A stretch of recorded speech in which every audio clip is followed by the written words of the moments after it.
Queridos e amados alunos, boa noite, amados irmãos. Com alegria que damos continuidade à disciplina Conhecimento Geral da Bíblia. Hoje é o quarto ensinamento. Iremos estudar sobre o tema: a quem se destina a Bíblia. Oramos a Deus e rogamos a Deus que o Senhor nos capacite, nos oriente, que possamos aprender a Sagrada Escritura. E não só isso, irmãos, colocá-la em prática em nossas vidas. Amados alunos, até agora nós aprendemos que a Bíblia é um livro, uma grande biblioteca que deve ser lida, examinada, crida e aplicada em nossas vidas. Vimos também que Deus escolheu o povo hebreu para que recebessem em primeira mão a sua palavra. Aprendemos que através da Bíblia é o canal apropriado para Deus demonstrar para conosco a sua pessoa, o seu amor e a sua perfeita vontade. Amados, apenas como a título de curiosidade, a Bíblia é dividida em 66 livros. São 1198 capítulos, 929 no Velho Testamento e 260 no Novo Testamento. Tem 31.173 versículos e 770.692 palavras. Que foram escritas, esta biblioteca foram escritos livros durante 1.500 anos, por cerca de 40 homens escolhidos e capacitados por Deus. Ora, meus irmãos, se nós sabendo disso, a nossa natureza humana, que ela é cheia de dúvidas, ela é cheia de perguntas, surge quase que naturalmente a seguinte pergunta: ora, se a Bíblia é uma biblioteca grande, enorme, com tantas palavras, com tantos versículos, com tantos capítulos, a quem se destina a Bíblia? Naturalmente, há pessoas que vão achar que a Bíblia é para todo mundo. Outros vão dizer, não, é apenas para tal categoria. Hoje, no ensinamento de hoje, nós iremos aprender juntamente, irmãos e alunos, a quem se destina o livro sagrado. Para quem a Bíblia foi escrita. Começando, claro, pelo Antigo Testamento. O Antigo Testamento trata-se basicamente da relação de Deus com o povo hebreu, da relação de Deus com a aliança de Deus com Israel. Nós temos, irmãos, o Pentateuco, que é os 5 livros de Moisés, que mostra a criação de Israel, mostra Deus estabelecendo a aliança com Israel. Já os livros históricos contam a história de Israel, suas vitórias e sucessos, assim como também suas derrotas e fracassos. Os livros poéticos nos permitem dar uma olhada como era a intimidade de Deus com o povo de Israel e o seu grande desejo para que a nação de Israel o obedecesse e o adorassem verdadeiramente. Os livros proféticos são justamente uma contraposição aos livros poéticos. Os proféticos são um chamado de Deus aos israelitas para que eles abandonem a idolatria e a infidelidade e tenha um relacionamento restaurado com Deus, e tenha o relacionamento entre nação judaica e Deus restaurado. Ou seja, pregando os profetas para que Israel se arrependa e volte a ter fidelidade espiritual para com Deus. Agora, irmãos, dito essa primeira introdução sobre quem a Bíblia foi escrita, a quem se destina a Bíblia, nós estamos vendo que aparentemente o Velho Testamento é apenas para o povo judeu. No entanto, a bondade, a benignidade, a misericórdia de Deus é tão grande que ele abre leque também para pessoas não judaicas. O Velho Testamento é um livro que você pode dizer é para os judeus? Sim, você pode absorver os exemplos que lá estão. Por favor, Romanos capítulo 15.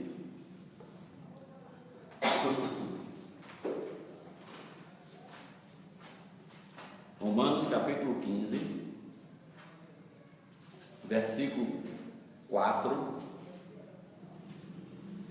Porque tudo o que dantes foi escrito, para nosso ensino foi escrito, para que pela paciência e consolação das Escrituras tenhamos esperança. Ou seja, tudo que foi escrito dantes é para o nosso conhecimento. Ora, eu não vou pôr em prática a lei judaica, mas eu tenho que ter conhecimento que a lei tipifica Cristo, que Cristo veio para suprir justamente a lei, que por as obras da lei ninguém seria salvo.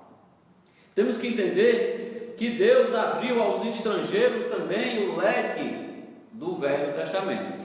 Temos sempre isso na Bíblia, Deus mandando que o estrangeiro sob o domínio de Israel tivesse o mesmo tratamento espiritual. Por favor, vamos dar uma olhada em algumas passagens. Gênesis capítulo 12. Gênesis capítulo 12.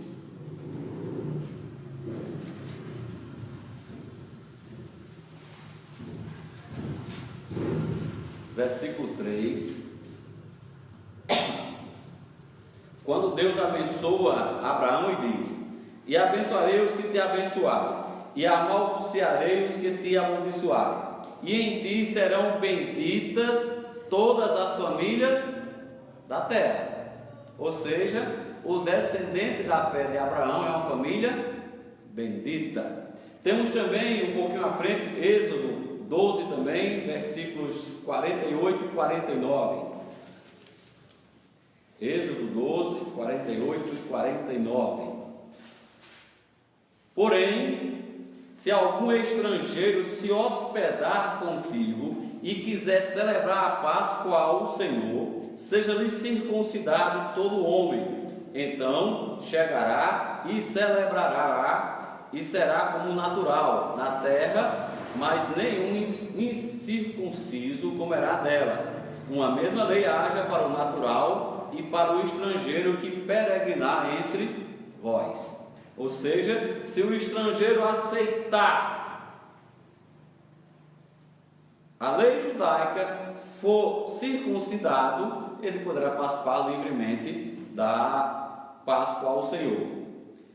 Em Josué capítulo 8, versículo 33, Josué 8, 33. Josué capítulo 8, versículo 33. E todo o Israel, com os seus anciões e os seus príncipes e os seus juízes, estavam de um e de outro lado da arca, perante os sacerdotes levitas, que levavam a arca da aliança do Senhor.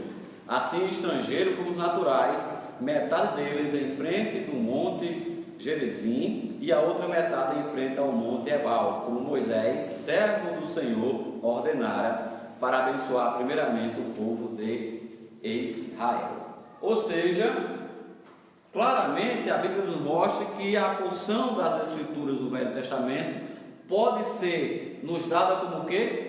Como ensinamento das coisas que fizeram os judeus de errado. Como assim? Ora, eu tenho que prestar atenção que a grande queda de Israel foi o quê? A desobediência. Deixar de servir ao Deus vivo para seguir a deuses do mundo. Foi sempre assim a queda do homem. Deixar de servir a Deus verdadeiramente. Então essas coisas foram escritas para quê? Para que nós possamos entendê-las. Claro que eu não vou aplicar a lei judaica na nossa vida, mas eu tenho que entender que a lei não é ruim. Ruim é o pecado. A lei é boa. A lei é boa. O pecado é quem é ruim. Se não fosse a lei, a gente não conheceria o pecado. Por isso que Paulo diz que a lei é boa. A lei não é ruim. Irmão, nós temos também um exemplo claro de que as Escrituras, Deus não faz distinção de pessoas, com relação a Ruth. Ruth era o que? Uma moabita, uma das nações inimigas de Deus. Quando Noemi, sua sogra, e o esposo e seus filhos saíram de Israel, saíram das terras de comando israelitas, Ruth, por favor, Ruth capítulo 1, versículo 3 e 4. Versículo de 1 a 4, vamos ler tudo. E sucedeu que, nos dias em que os juízes julgavam, houve uma fome na terra. Por isso um homem de Belém de Judá saiu a peregrinar nos campos de Moabe, ele, sua mulher e seus 2 filhos. Era o nome deste homem Elimeleque, e da sua mulher Noemi, e seus 2 filhos Mahlon e Quilion, efrateus de Belém de Judá. E chegaram aos campos de Moabe e ficaram ali. E morreu Elimeleque, marido de Noemi, e ficou ela com seus 2 filhos, os quais tomaram para si mulheres moabitas, e era o nome de uma Orfa e da outra Ruth, e ficaram ali quase 10 anos. Ou seja, nós temos aqui no início do livro de Ruth os 4 primeiros versículos mostrando que uma moça moabita casou com um homem de hebreu, e através da morte desse cidadão ela voltou a Belém e casou com Boaz, e da geração de Boaz chegou até Jesus.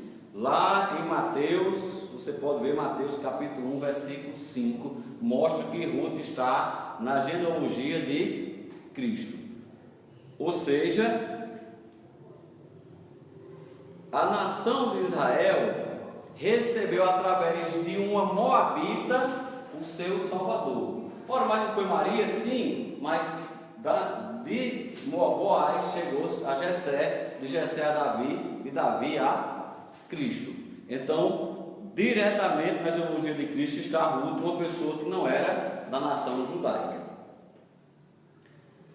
Ademais, meus irmãos e alunos queridos, há várias referências na Bíblia que mostram que o Antigo Testamento serve como base para o Segundo. Ou seja, se não fosse o Antigo, não haveria o Novo. A gente não iria entender a vida de Cristo, não entenderíamos a misericórdia de Deus para conosco, os gentios. Nós ficaríamos sem o alicerce, sem a base para entendermos o Novo, se não houvesse o Velho Testamento. Para mostrar isso, nós temos em 1 Coríntios capítulo 10, versículo 11. 1 Coríntios capítulo 10, versículo 11, mostra que as coisas do Velho Testamento são como figuras para nós no atual tempo.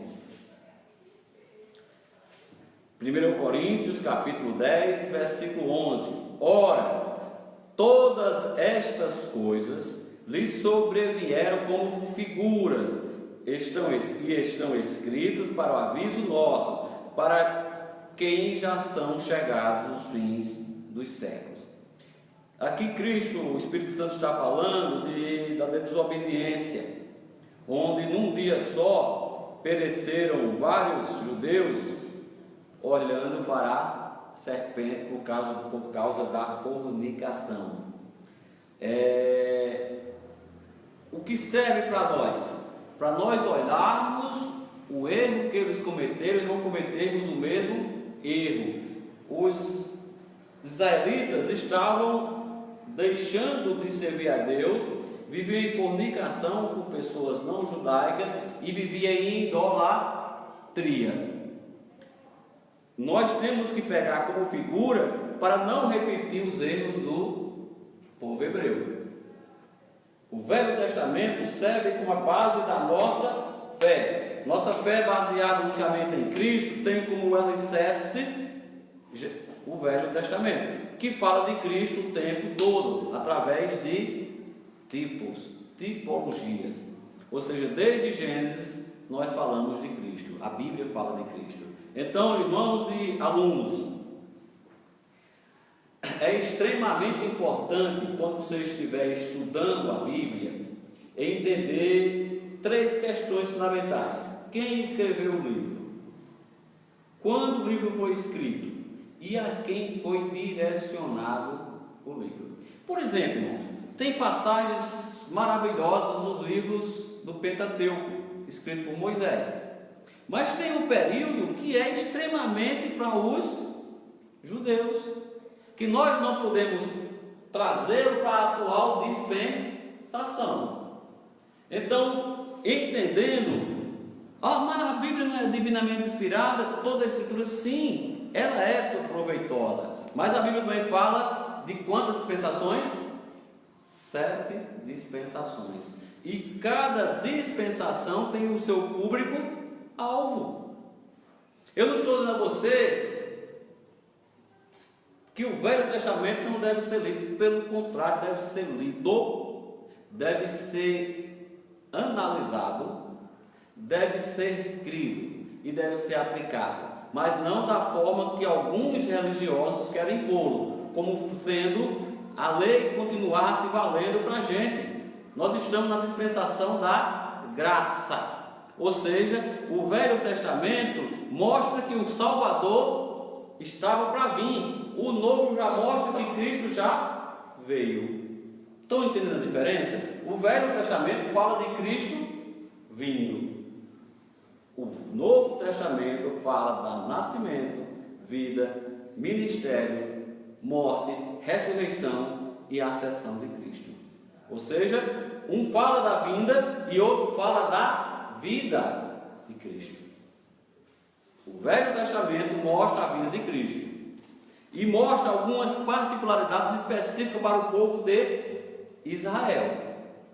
Mas isso não me dá o direito de dizer, eu não leio o Velho Testamento, só leio o Novo. Não. Ora, irmãos, para eu conhecer o que vem de lá, para eu conhecer o que está cá, eu tenho que ver o que vinha antes, como estava antes, como era antes. É claro que nós vamos colocar em prática a lei judaica, que aí algumas pessoas guardam 10 mandamentos, são 613. Se você for culpado de apenas um, fizer 612 e falhar um, é culpado de toda a lei. Ao homem é impossível cumprir a lei. Então nós temos que entender isso, que há o tipo de Cristo que vinha no Velho Testamento e o Cristo que já veio. Entendendo isso, já se clareia boa parte para se entender todas as Escrituras. Podemos então concluir o que? Sobre o Velho Testamento?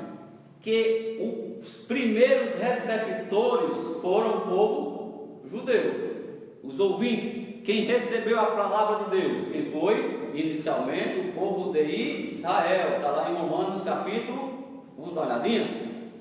Romanos capítulo 3,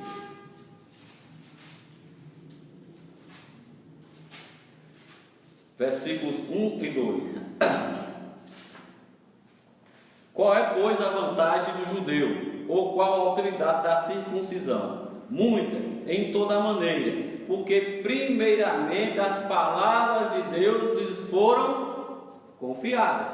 Ou seja, primeiro foi destinada ao povo de Israel, aos habitantes de Israel, a nação judaica. Mas, um estudo no Antigo Testamento nos mostra que o Novo fala dele.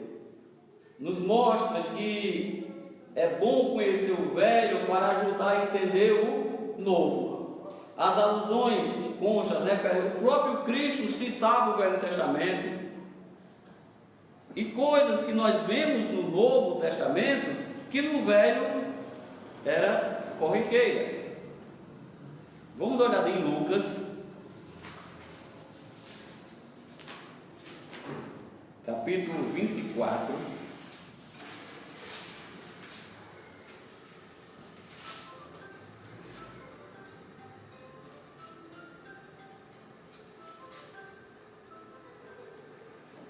Versículos de 27 a 32.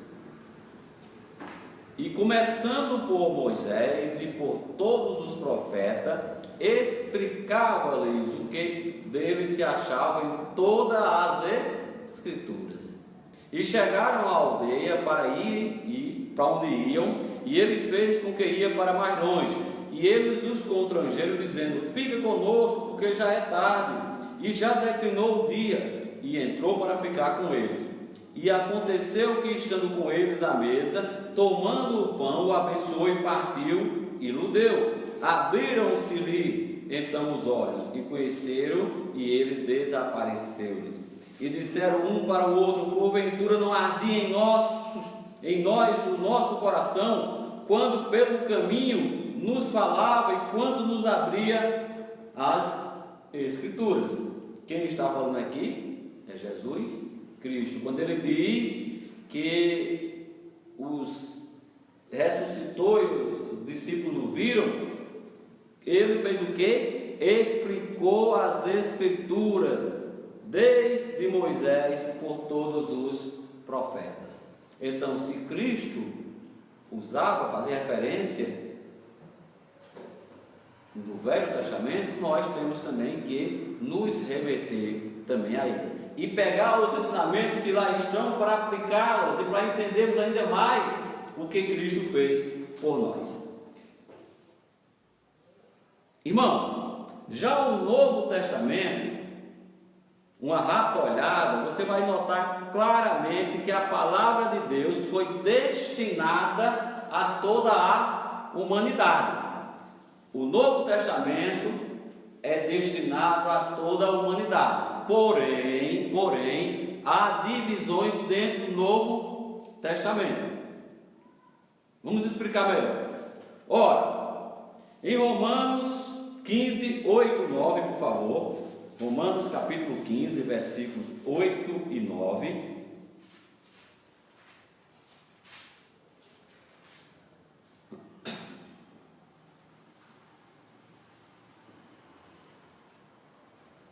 Digo, pois, que Jesus Cristo foi ministro da circuncisão por causa da verdade de Deus, para confirmar as promessas feitas aos pais, para que os gentios glorifiquem a Deus pela sua misericórdia, como está escrito: portanto, eu te louvarei entre os gentios e cantarei ao teu nome. Ou seja, o Novo Testamento é uma abertura: ide por todo o mundo e pregai o Evangelho, que é o poder de Deus para salvação.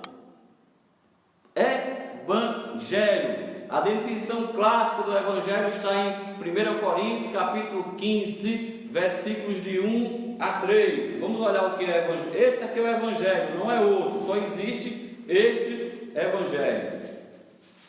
Também vos notifico, irmãos, o Evangelho que já vos tenho anunciado, o qual também recebeste, do qual também permaneceis, pelo qual também sois salvos, se o tiverdes tal como vos tenho anunciado, se não é que crestes em vão. Porque primeiramente vos entreguei o que também recebi, que Cristo morreu por nossos pecados, segundo as Escrituras.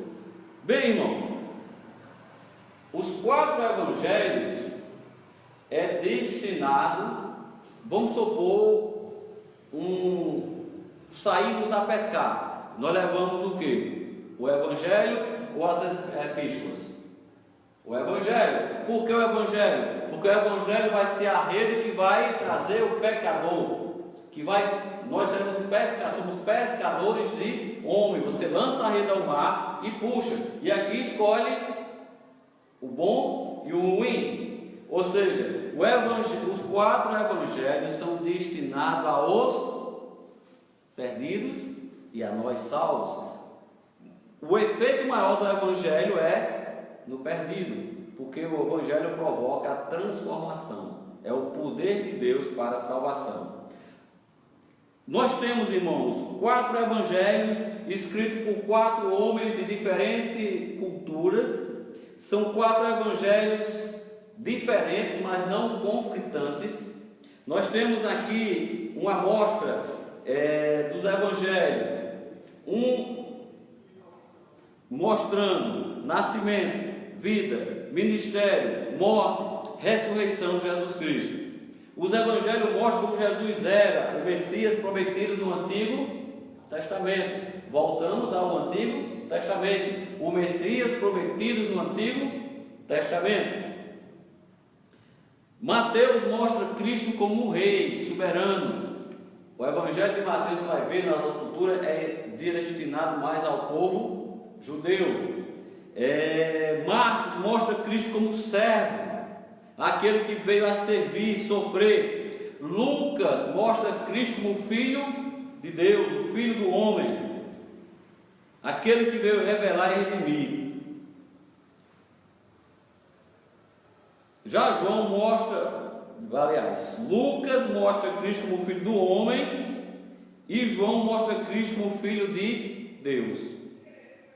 Se vocês olharem direitinho, cada característica destes evangelhos é a questão de um animal. Por exemplo, Mateus, o rei, o leão. Marcos, o servo, o bezerro, que vai fazer o trabalho. Lucas, o homem, o filho do homem. E já João é uma águia voando. É o Filho de Deus que vem dos céus. Agora, de onde é que se tirou essas ideias? Ezequiel capítulo 1, versículo 10. Ezequiel 1, 10.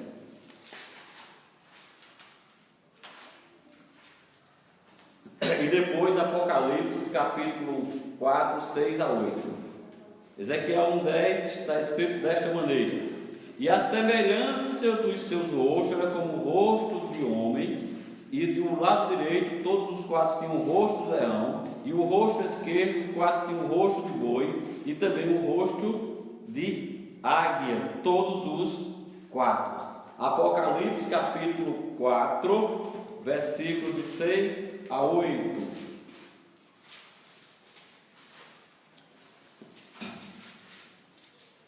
E havia diante do trono um mar de vidro semelhante ao cristal, e no meio do trono e ao redor do trono 4 animais cheios de olhos, por diante e por detrás. E o primeiro animal era semelhante a um leão, e o segundo animal semelhante a um bezerro, e o terceiro animal o rosto como de um homem, e o quarto animal era semelhante a uma águia voando.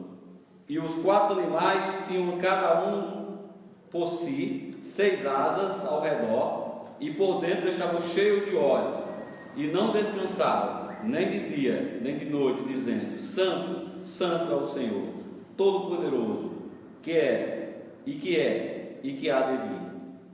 Então a referência dos evangelhos volta basicamente a esses animais, que é outro estudo, não vamos adentrar com maiores detalhes nisso. Então, os evangelhos mostram 4 pessoas distintas, 4 evangelhos diferentes, mas não conflitantes. Eles são complementares. Eles dizem a mesma coisa de forma complementar. Então, depois dos evangelhos, nós temos o que? O livro dos apóstolos, Atos dos Apóstolos. que foi escrito por Lucas, o evangelista. E este livro de Atos mostra os primeiros passos da igreja, não mostra a fundação, preste atenção, não foi fundada em Atos a igreja foi fundada lá atrás, em Cafarnaum da Galiléia, quando Jesus chamou, passou a noite orando, de manhã cedo chamou os seus discípulos e escolheu 12, deu o nome de apóstolos, está lá em Lucas capítulo 6, versículo 13. Já em Coríntios, 1 Coríntios capítulo 12, 28, Deus colocou primeiramente na igreja os apóstolos. Então, mostra os primeiros passos da sua igreja, a consolidação da igreja. Após a ascensão de Cristo, tem este período de transição do Evangelho para as epístolas. Então, esse livro de Atos é justamente essa ponte que liga os Evangelhos até as epístolas. Em Atos capítulo 1, versículo 8, Atos 1, 8: mas recebereis o poder do Espírito Santo, que há de vir sobre vós, e semeeis testemunhas, tanto em Jerusalém como em toda a Judéia e Samaria e até os confins da terra. Aqui chegou o início. E lá no finalzinho, no 28, Atos 28,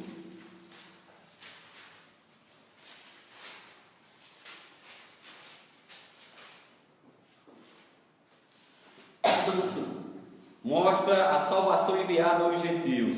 Seja-vos, pois, notório que esta salvação de Deus é enviada aos gentios e eles a ouvirão. Então, é a transição do Evangelho, que é o poder de Deus, para a salvação de todo aquele que nele crê, tanto faz judeu como grego. O Evangelho é para todos. Já as epístolas, todos sabem, claro, mas não custa nada repetir. Epístola quer dizer cartas.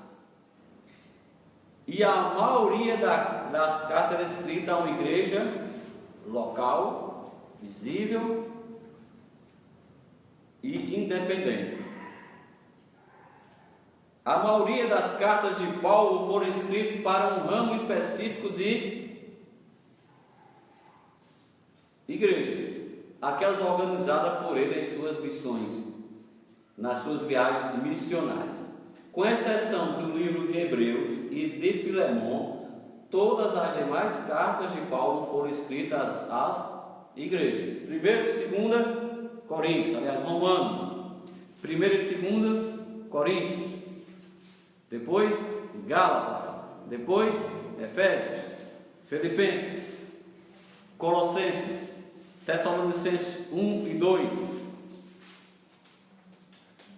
Aí vem a carta de Timóteo também, não é carta pastoral, mas tem Timóteo também. Timóteo, Tito são as cartas pastorais, não são, mas as demais foram escritas para as igrejas. Então tem a seção Tito, Timóteo, Hebreus e Filemão, que não foram escritas diretamente à igreja, são as exceções. E também tem as epístolas universais. Por que universais? Porque não foi escrito para um público específico, foi escrito a todos, que são Tiago, Pedro, João e Judas. São as chamadas epístolas universais. Meus irmãos e queridos alunos, notadamente, as epístolas são direcionadas aos crentes. Mas como assim destinado aos crentes? Sim, destinado a um público específico. É assim, o Evangelho é para crer, as epístolas é para lembrar do que você já crê, para lembrar o que Cristo fez por ti. O Evangelho te salva. As epístolas de doutrina no Evangelho verdadeiro, na doutrina bíblica verdadeira. Repetindo, como vimos agora, cremos, somos salvos, cremos através do Evangelho, da Palavra de Deus, que é o poder de Deus para a salvação. Então, diante disso, nós temos e recebemos as cartas do Novo Testamento, as epístolas, para nos edificar. Os escritores do Novo Testamento, das epístolas gerais e as paulinas, sempre colocavam ponto para aquelas pessoas que já tinham crido. João escreve em 1 João 5,13: aos que credes. Lá em 1 Pedro, vamos dar uma olhadinha, 1 Pedro, capítulo 1.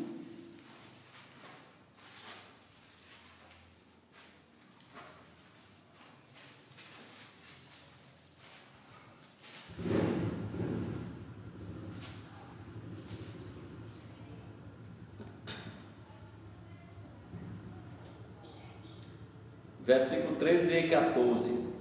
Portanto, cingindo os lombos do vosso entendimento, sede sóbrio, e esperai inteiramente na graça que se vos ofereceu na revelação de Jesus Cristo. Ou seja, já tinha sido revelado Jesus Cristo para aquela pessoa, como filhos obedientes, não vos conformando com as concupiscências que antes havia em vossa ignorância. Ou seja, a nossa relação hoje nas epístolas é de aprendizado. Nós somos doutrinados através das epístolas. O Evangelho, digamos, é para todo perdido, a doutrina para os salvos. Não adianta explicar a doutrina a perdido, não vão entender, porque nós só podemos entender quando passamos a ser guiados pelo Espírito Santo, quando nós temos revelado Deus em nós. Quando isso acontece, nós temos um comportamento exemplificado em Colossenses, capítulo 1, versículos 9 e 10.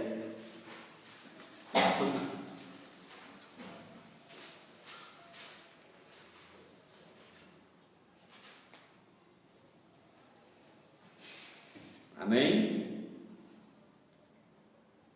Por esta razão, nós também, desde o dia em que ouvimos, não cessamos de orar por vós e de pedir que sejais cheios do conhecimento da sua vontade, em toda a sabedoria e inteligência espiritual, para que possais andar dignamente diante do Senhor, agradando-lhe em tudo, frutificando em toda a boa obra e crescendo no conhecimento de Deus. Esta é a mensagem das epístolas para nós, para os salvos, não para os perdidos. Mas Timóteo também serve para a gente, que Paulo orientava o jovem pastor Timóteo a não se desviar da doutrina. Judas nos mostra que nós somos conservados por Cristo, ou seja, todas as cartas escritas a partir de Romanos até Judas é para o nosso uso, para os crentes se edificarem e se fortalecerem na doutrina de Cristo. Então, meu irmão estudante, você realmente deseja aprender a Bíblia? Você realmente deseja seguir de maneira proveitosa o ensinamento da palavra de Deus? Então você tem que parar e perguntar: aonde eu estou situado? Qual seção da biblioteca chamada Livro Sagrado da Bíblia eu estou situado? Eu estou vivendo nas ordenanças do Velho Testamento? Eu estou tentando conquistar algo para ser salvo? Eu estou no Evangelho, ouvindo o Evangelho, buscando entender espiritualmente, orando a Deus que me capacita a entender e ser salvo? Ou eu já estou na parte das epístolas, buscando ser filho obediente, crescendo no conhecimento de Deus? Você tem que fazer essa pergunta a você mesmo para você poder prosseguir com o teu estudo. Se tu ainda estás no Velho Testamento, preso ao Velho Testamento, querendo cumprir o que está lá, tu tens que rever o teu conceito. Se tu estás no encaixe dos evangelhos, Você ore a Deus para que Ele te capacite e o Espírito Santo age em ti para te convencer do pecado, da justiça e do juízo. Agora, se pois já estás nas epístolas, já és um salvo, já és um santificado, já estás tem plena convicção de salvação, então deve sim buscar, aprender, aplicar e viver essas epístolas, que elas são proveitosas, meus irmãos, em tudo que nós precisamos. Diante disso, nós vamos apenas, para concluir a aula, falar sobre 7 pontos a meditar. 7 pontos. O Antigo Testamento trata basicamente da relação entre Deus e a nação judaica, como instrumento da revelação de Deus para aquela época. No entanto, esta oferta da graça de Deus se estende muitas vezes ao povo que não é judaico, os gentios. A promessa feita a Abraão, bendita todas as famílias, a inclusão de estrangeiro nas festas tradicionais judaicas, a manifestação da graça de Deus na Moabita, em Ruth. O Novo Testamento indica que a mensagem do Antigo Testamento, apesar de ser primeiramente direcionada aos judeus, não era dispensada em sua exclusividade somente para os hebreus. A história de Israel serve de ensinamento para a atual dispensação, principalmente na desobediência. Não ser desobediente. O Novo Testamento revela a mensagem de caráter universal. Para todos os evangelhos deve ser pregado. Pregai a toda criatura. Os 4 evangelhos apresentam a vida do Senhor Jesus de forma adequada.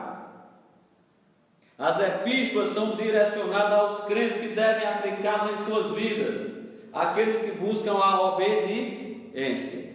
E por último, o fato das epístolas serem dirigidas aos crentes é explicado da seguinte forma: primeiro recebemos o evangelho, depois podemos fazer parte da base do edifício espiritual de Cristo.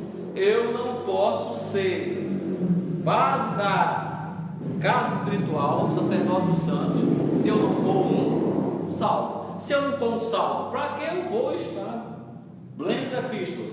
Se eu não vou entendê-las, que eu não vou ter. Por isso nós temos esse monte de religiosos, porque não compreendem a Bíblia. Meus queridos e muitíssimos amados alunos, tem um questionamentozinho no final, vocês em casa transcrevam com calma, meditem e respondam. No final, eu só vou cobrar uma prova bem simplesinha no final do curso. Não estou preocupado com a nota dos irmãos, dos amados alunos, e quero que os irmãos estejam aprendendo, que eu estou aprendendo também. Somos eternamente estudantes, então devemos estar aprendendo, e um tesouro a ser aprendido e ser multiplicado, ser direcionado a outras pessoas. E lembrando também que segunda-feira, 8 da noite, na página do Instituto Batista Bíblico Fundamentalista no Facebook, o pastor Anísio está dando continuidade aos estamentos da disciplina Panorama Bíblico. Segunda-feira, 8 horas da noite, com o pastor Anísio. E na próxima sexta-feira, às 7h30 da noite, nós estaremos aqui também fazendo o 5º ensinamento da disciplina Conhecimento Geral da Bíblia. Que Deus os abençoe, que Deus os fortaleça, que nós possamos definir qual é a nossa porção das Escrituras e nela nos apegarmos e crescermos na graça e no conhecimento do nosso Senhor e Salvador Jesus Cristo. Que Deus os abençoe.